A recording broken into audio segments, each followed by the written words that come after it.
Hi, I'm Matt from World of Ukes on a very chilly day here in the north of England, and I'm here to talk about sapwood and its comparison with heartwood.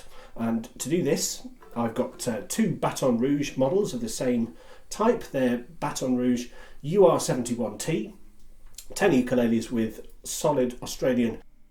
This short temporary fault is not here to cover up for the fact that I might have accidentally said blackwood here instead of redwood. Who could make that mistake? After all, it's wood and it's red. Blackwood tops, and the back and sides are laminate spalted maple. So this isn't a perfect test because they are two different instruments, as we can see. They are made to the same pattern in the same place, but there could be minor variations between them in how they've been put together, but it's the best we can do. And so what am I talking about, sapwood and heartwood? I often used to get confused between heartwood because it's often this lighter section here. I would often think, well, it's always in this pattern, isn't it? When you see it, it's always through the middle. So that it's in the heart of the ukulele, it's the heartwood. No, this is the sapwood, and that would appear on the outside of the tree, closer to the bark, carrying the sap. It's the living portion of the tree. The older part of a tree is the heartwood, and that's this darker, it's generally darker section of wood, and that would be on the centre of the tree, and it's dead even when the tree's alive, if that makes sense. So I presume it's used because it's already drier and deader, and that process of maturing and strengthening structural integrity has already started while it's still inside a tree. I'm not a woodman in particular, so there are many scientific things that you can look up about these. There's even a scientific report about the differences between heartwood and sapwood. I haven't gone that far. I just thought it'd be interesting to find out if we can hear a difference between these two instruments. The glaringly obvious difference is the fact that one has a big portion of the sapwood running through the middle and the other doesn't. Now, as I say, it's not scientific. If you know lots about wood and you know about the materials used to make instruments and have something to add that might be of interest, please do let me know. I'd be interested to learn more about this. But for now, we'll listen to these two instruments together. I'll play the same thing on the same one in the same room, and we'll see if we can hear a difference.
that was our little test. I don't know if you could spot a difference between the two. I felt like the one with the sapwood was brighter, and I felt like the one without was a little softer and warmer. Now that could be due to other factors that we can't see, but certainly one distinctive factor that's different between them is that sapwood. So perhaps there's something in that.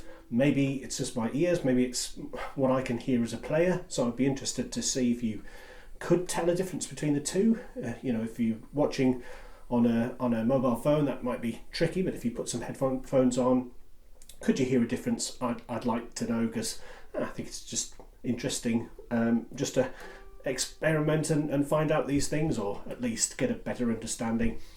So that's this little comparison video complete. I've braved the cold and braved the cold that I've got. So I hope you've enjoyed that. Thanks for watching, and I'll see you next time. worldofukes.co.uk worldofukes.co.uk